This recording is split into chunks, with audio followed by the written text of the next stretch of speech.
Back in 2014, I escaped being a missionary for the Mormon church. This is my story. All right, so starting off, I grew up Mormon. It was pretty much all I knew about life. I would go to church every Sunday. We would have family home evening on Mondays. Wednesdays, I had scouts. I did all of the Mormon activities, and it really consumed a lot of my life growing up. I remember on Sundays being a kid, and I just would want to go play with my friends or whatever it was. And as a Mormon, I couldn't go out and play with friends. No work could be done. For a lot of Mormons, that includes stuff like making other people work. So for example, a lot of people wouldn't even go to gas stations on a Sunday. And that was kind of the type of Mormon that my family was. They were very devout. So anyways, growing up, everything felt pretty normal. I remember since my parents were divorced, I would go over to my dad's house, and I remember every other weekend we would, switch sides for custody or whatever. And I remember on Sundays, I would always have to come back almost a full day early just to go back to church. And I remember just crying in the car, like I never wanted to go. The worst thing ever as a kid. But anyways, growing up, as I became a teenager, that's when the whole gravity of going on a mission really became the focus of my life. And for those of you who don't know what a Mormon mission is, it's when you go typically overseas, but you could go in the US, you could go really anywhere in the world, and you teach about being Mormon and you try to convert people. And people from the ages of 18, 19 typically are the ones who go out and do this, men and women.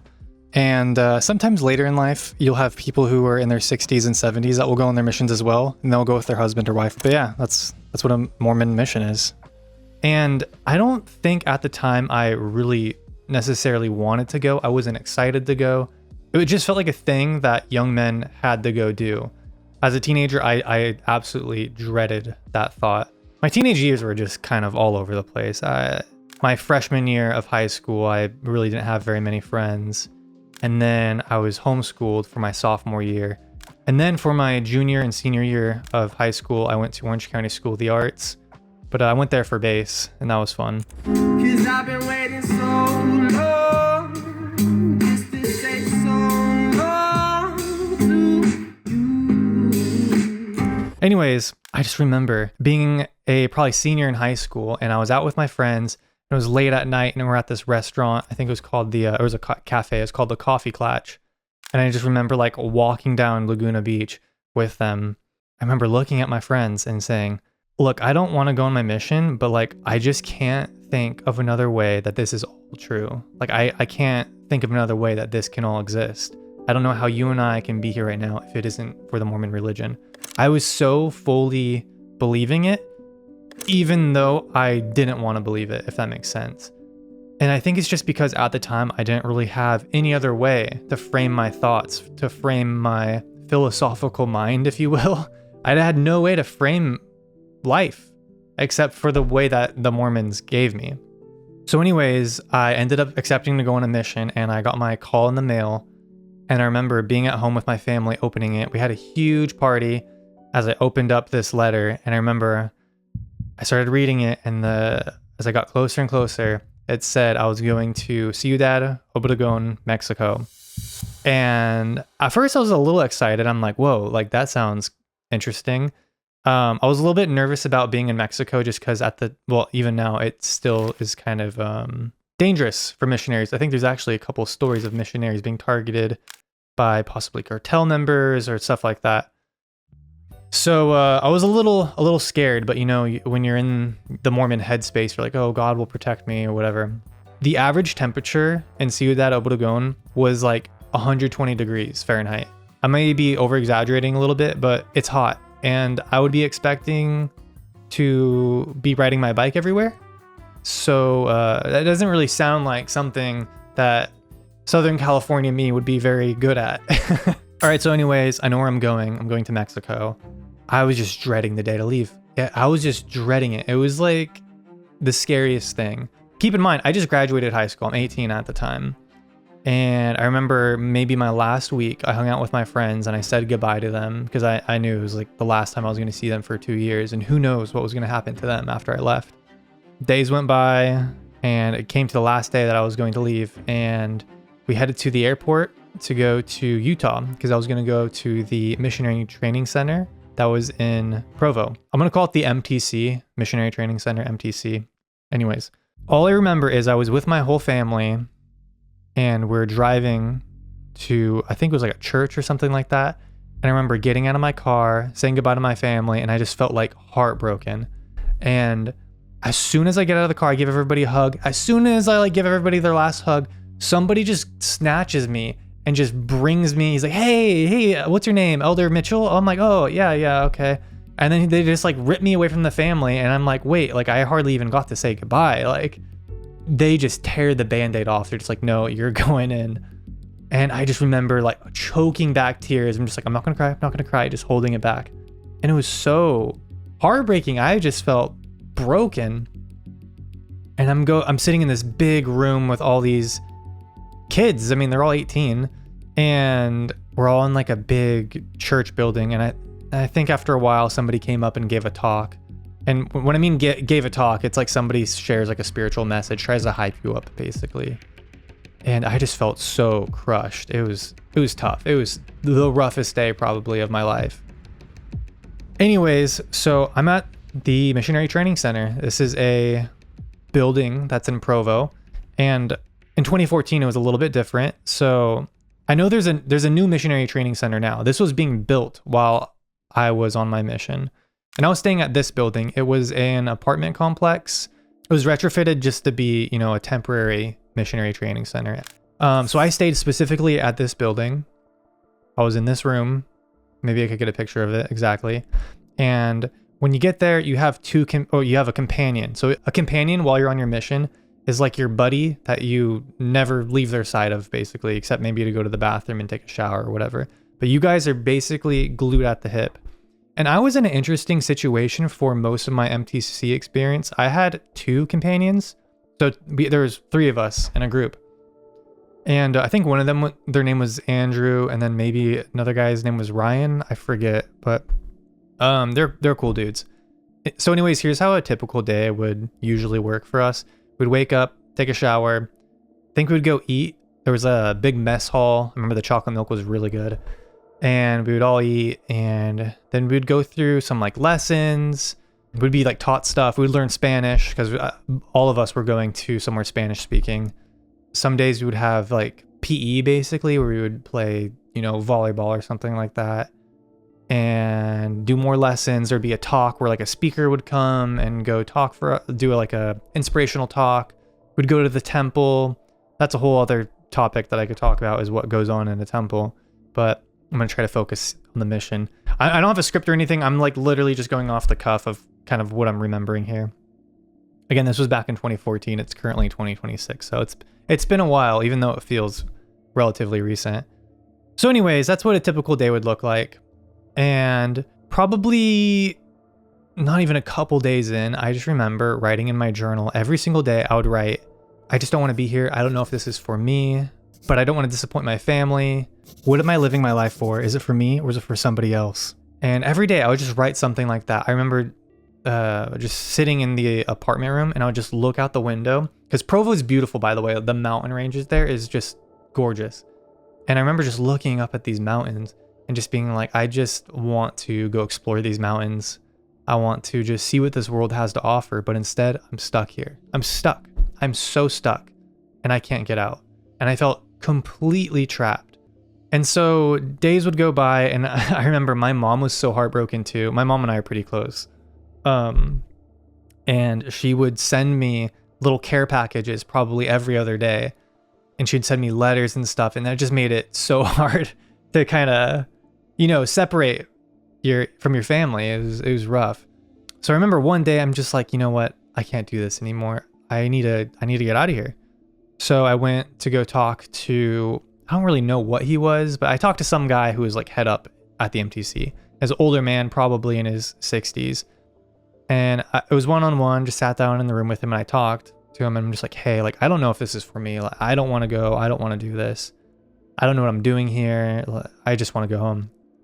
And he's like, listen, like, I know it's really hard right now, and this is probably the hardest that it's going to get, but trust me, once you get out there to Mexico, everything's going to be so much better. You're going to have so much fun.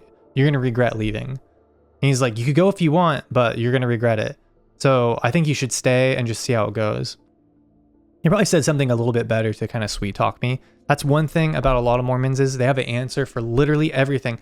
Every single thing that you could come up with to counter their religion or whatever, they have something for it.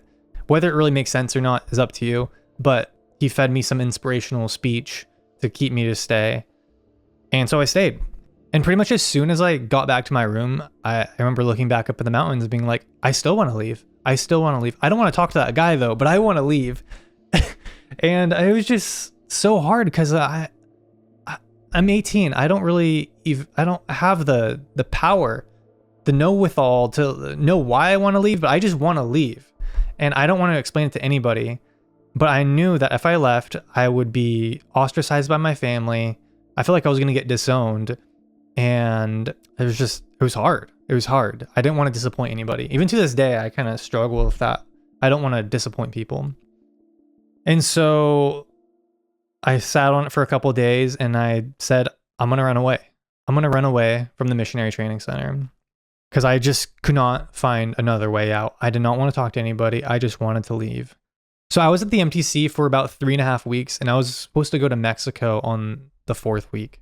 Now, let me explain the MTC a little bit. Again, it's in a apartment complex and it's gated. It's a small gate. It's not really like a gate to keep people in or anything. But there's also cameras, there's security guards, there's like a guard tower thing. And so it kind of felt like a prison. And again, I just want to run away. I don't want to talk to anybody. I don't want anybody to follow me. I just want to go. So let's go back to the day that I actually ran away from the MTC, the day that I actually decided to do it. Because I kept writing in my journal that I was going to do it, but I never actually did it. But the day that I decided to, I mapped out everything. I created a map of basically the entire apartment complex, where the guard towers were, where the cameras were, where the fence was. I plotted my route. Like there's no cameras here, no cameras there. Sneak through, sight unseen. Nobody will know I'm gone. I was in a weird situation at this time. Remember how I said I had 3 companions? Well, one of those companions left and joined some other guy to be his companion. So it was just me, and let's just call him Ryan. Ryan, I knew, took showers in the morning. And so that morning, I waited for him to go take a shower. I had $500, I think, from my parents when I left, and looked at my map where I was going to go. I'm like, all right, well, I actually don't even know if I had to look at it. I think I had it memorized by this point. So I grabbed my bag, grabbed my stuff, and I snuck out. I just grabbed my bag. I think I actually left my suitcase there to almost make it seem like I was still there to buy me a little bit more time. And I just grabbed the essentials and I walked out the door. I walked across the street. I think I swerved around one of the buildings and then I cut through. And then I saw the fence and I hopped the fence, crossed another street, turned left, and then I went down this street until I came across a hotel. And I'm like, what are the chances that they find me at the closest hotel? I bet it's going to be pretty small.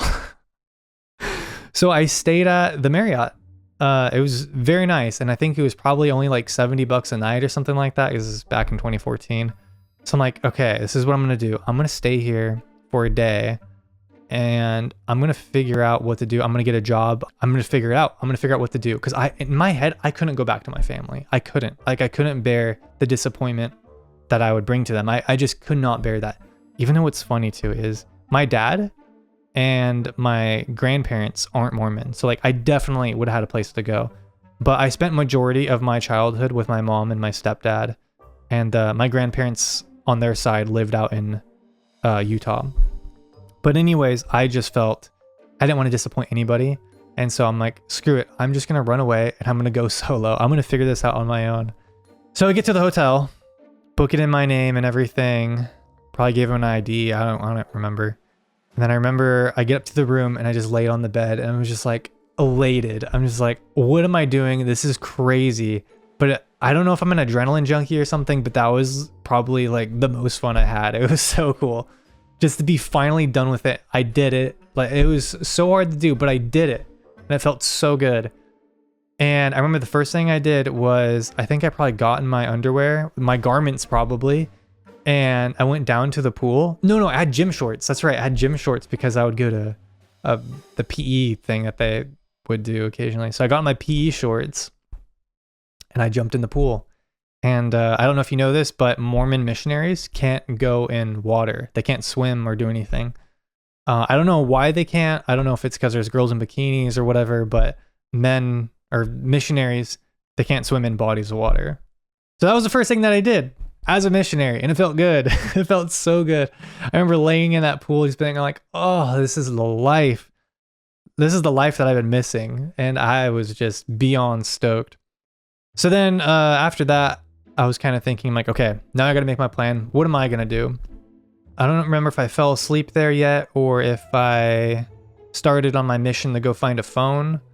I kind of think it was that afternoon because I left early in the morning. So it was probably in the afternoon around, I don't know, 12 or something, that I went to go look for a phone because I figured I need a way to like contact people, contact the internet. If you're going to work a job, you need a phone. So in my head, I'm like, that's what I need. I need to get a phone. So I started walking. I don't know how I stumbled upon it. I've never been to Provo. So I started walking and eventually I came across the Provo Mall. That felt cool too, just to be at a mall alone in a place that I've never been to in my life. No map, no nothing, just out there. It felt so cool. It was such an awesome experience.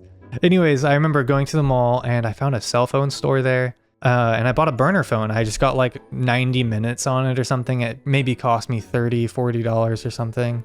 Set it up, figured out where I was at on the map. I'm like, okay, I'm here, okay. And then I headed back to the hotel to kind of figure out what I'm gonna do next. And then I fell asleep. And then I woke up and I remember feeling insanely guilty. I'm like, my mom's probably worried sick about me. She might think I'm dead. She might think, I don't even know what she thought. And so I'm like, well, the least that I could do is just email her and tell her that, hey, I'm okay. I ran away. I'm not telling you where I'm at, but I'm okay. And I remember I emailed my brother as well. My brother was actually, I think, still on his mission, or maybe he just came back. I can't remember. He was in Spain. And I emailed him too and told him that I ran away. And I remember just the disappointment I felt in sending that email to him. Because I mean, he's my big brother, you know? I wanted to show him that I could do that too. But at the same time, I'm like, this isn't me. And then I emailed my dad, I believe. He was so excited that I was leaving. He was like, dude, thank you. Yes. My mom was happy that I was okay. And anyway, so I started exchanging messages with them. Oh, by the way, this is all in the terminal. There's like a computer room at this Marriott, and that's how I was communicating with them.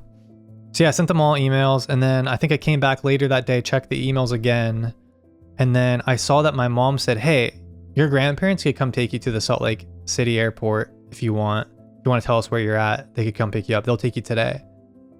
And I was like, I thought about for it a minute because I'm like, are they just going to take me back to the MTC? Like, what's going on here? And eventually I was just thinking like, I don't know what I'm doing. This just seems like, I don't know. I'm like, sure. I felt, I guess, strong enough to tell them I don't want to go back to the missionary training center. And so I think my grandpa went to the MTC, picked up the rest of my stuff. He then came, picked me up, and then took me to Salt Lake City. I got on my flight back to SNA, John Wayne Airport, and made it home. And I remember my parents pulling up, and I remember opening that car door and seeing my mom, and she was just like so excited to see me. Like, it's probably, I think it was maybe 3.5 weeks. I was at the MTC for 3.5 weeks. And then it kind of hit me. I'm not supposed to be here. It felt a little off. I was not supposed to be here. It was hard. It was hard. But you know, we talked it out. I remember getting home and my mom was like, well, what are you going to do with your life? Like, what are you going to do? And I'm like, well, I'm going to go to college. I'm going to go to, you know, I want to go to Cal State Long Beach. I want to study whatever it was at the time, probably like commercial music or something, because I was into playing bass at the time. She just breaks down crying. She's like, you're just going to party and blah, blah, blah. And that was the farthest. I was not a partier. I had no, well, not that I had no fun in high school, but I was a good kid. Eventually she was like, well, how about you go to like BYU or UVU, which is legitly in Provo, like legitly where I came out of the MTC. And I was like, I don't want to go back there. And then I started looking at the program at UVU, and they had, this is Utah Valley University, by the way, and they had a digital media program with like an audio focus. And so I said, okay, this looks good to me. I'll go there and do that. And so within another 3 months or whatever it was, I was back in Provo or in Orem, and I was at Utah Valley University, and I graduated from there. Now I edit for a podcast on Netflix, and my family isn't Mormon anymore, so life ended up working out, even though it was very rocky for a long time. But over the years, my family and I, like, we all hashed things out. We butted heads a lot, but eventually, you know, it all worked out happily ever after. And my whole family and I, we're all best friends. So I'm happy things went the way they did. But anyways, that is my crazy story about how I ran away from the Mormon church.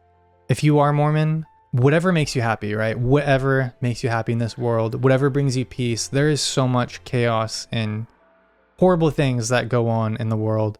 And however you can digest everything that goes on in your life, whatever brings you peace, with the exception of hurting other people, that's okay with me. And I've come to peace with everything. So if you're still Mormon and you're at peace with it, by all means, live your life that way. It's great. So I could dive into the philosophy more of like how I reframed my life mindset to no longer have to have like a whole mental crutch on Mormonism, if that makes sense. I have to thank my philosophy instructor at UVU for that one.